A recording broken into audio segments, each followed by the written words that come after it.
हरिओम ओम गणेश। सर्वप्रथम तो आज के इस विषय वीडियो की शुरुआत करूँ उससे पहले आप सभी को मेरी ओर से कालरात्रि, महारात्रि, मोहरात्रि, शदारुणा इन 4 रात्रियों में से आने वाली यह 26 फरवरी की महाशिवरात्रि की बहुत बहुत सारी शुभकामनाएं।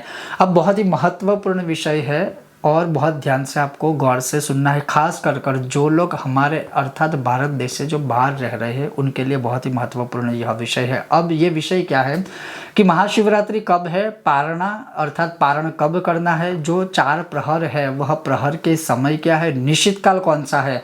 लेकिन मूल अगर बात करें तो यूएस के कुछ प्रांत में या यूएस के कुछ स्थानों पर लॉन्गिट्यूड, लेटिट्यूड और जिस देश में हम रहते हैं वही का पंचांग आचरण करना चाहिए। उसके अनुसार बहुत सारी जगहों पर महाशिवरात्रि 25 तारीख को है, ये ध्यान से श्रवण कीजिए।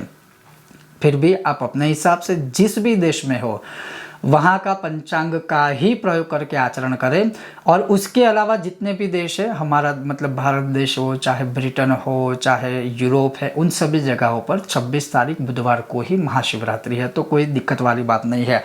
अब यह विषय वीडियो आपको पसंद आए तो अवश्य यह संपूर्ण मुहूर्त के समय के साथ मैंने सारा एक शास्त्रों का एक आधार लेकर ही मैंने यह आपके सामने प्रस्तुत करना है आज यह महाशिवरात्रि के विषय में संपूर्ण मुहूर्तावली, तो आप अवश्य शेयर कीजिएगा। अब सबसे पहली बात कि महाशिवरात्रि कब है, तो बुधवार 26 फरवरी 2025 को इस बार महाशिवरात्रि है।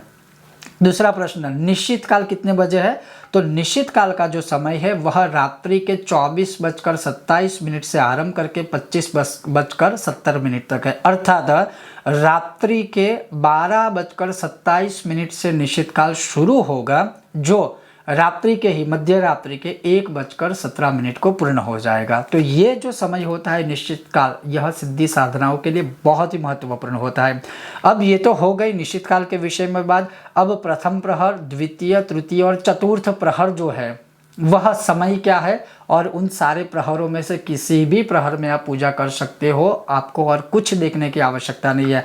तो जो प्रथम प्रहर है उसकी शुरुआत हो रही है बुधवार 26 फरवरी 2025 बुधवार को शाम के 6:42 से प्रथम प्रहर की शुरुआत होगी, जो पूर्ण होता है 9:47 को। अर्थात उसी समय से फिर दूसरा प्रहर शुरू होगा 9:47 रात्रि काल के।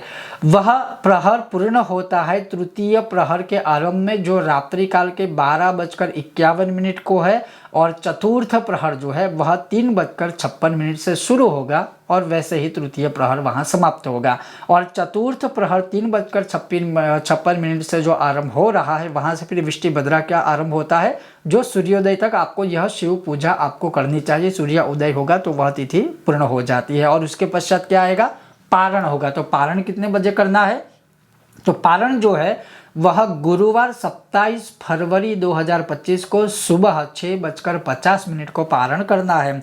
अब जो पारण है वो कैसे करना है, तो सबसे पहले तो शिवरात्रि का उपवास कैसे करना चाहिए, अब कौन कौन लोग कर सकते हैं और उसके पीछे शास्त्रोक्त नियम क्या है, मैं बहुत ही संक्षिप्त में आपको श्रवण करवाऊंगा। सर्वप्रथम जो लोग स्वस्थ है, संपूर्ण रूप से स्वस्थ है, उपवास आदि कर सकते हैं, उनको तो मैं यही कहूँगा कि केवल जल पीकर ही आप यह पूरा उपवास कीजिए। ना चाय पीजिए, ना कॉफ़ी पीजिए, ना जूस पीजिए, ना फल खाइए, ना ही जो सब कहते हैं कि ये शकरकंदी खाए या आलू खाए, कुछ भी मत खाइए। आप स्वस्थ है तो एक दिन तो इतना तो हम भक्ति कर सकते हैं, प्रॉपर उपवास कर सकते हैं, क्योंकि ये महाशिवरात्रि है, कल्याणकारी रात्रि है, सिद्धि साधना देने वाली रात्रि है।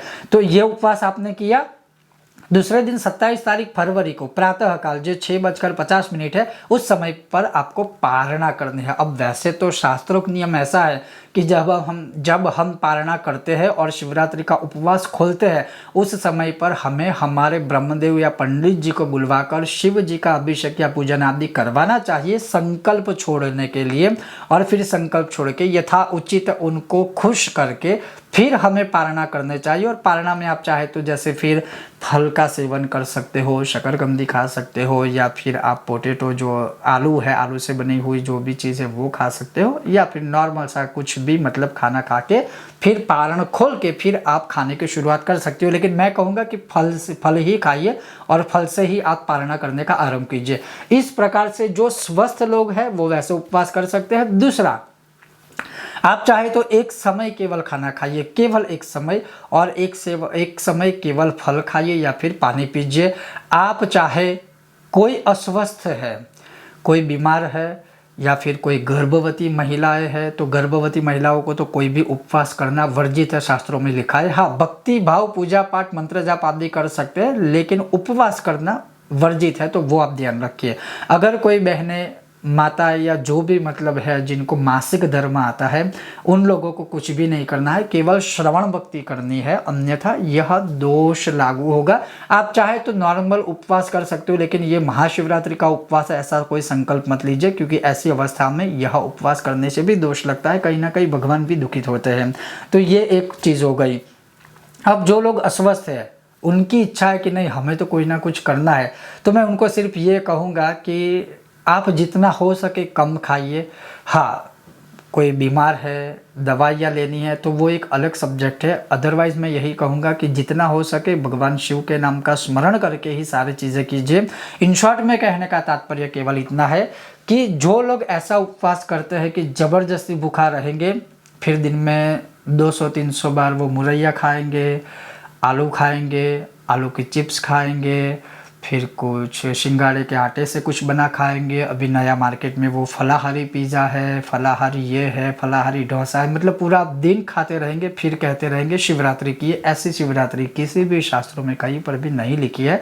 तो कृपया करके गलत करने से अच्छा है कि कुछ ना करें, और जो भी करें वह प्रॉपर करें। तो महाशिवरात्रि में अगर शिव कृपा प्राप्त करनी है, तो जैसे मैंने आपको बताया कि शिवरात्रि कब है, निश्चित काल कब है, 4 प्रहर कब है, और जो पारण करना है वो कब करना है और कैसे करना है, तो अवश्य इसको आचरित कीजिएगा। अब इस महाशिवरात्रि की रात्रि में कौन सी साधना करनी चाहिए, उसके ऊपर भी बहुत जल्द आप वीडियो देखेंगे, तो अवश्य बने रहिए और देखते रहिए कर्मकांड बाय आनंद पाठक मेरे साथ। इससे जुड़ा अगर कोई आपका उचित प्रश्न हो संक्षिप्त, तो आप कमेंट बॉक्स में पूछ सकते हैं। मैं अवश्य प्रयत्न करूंगा उचित प्रश्न के उचित समय पर आपको उसका उत्तर दूँ।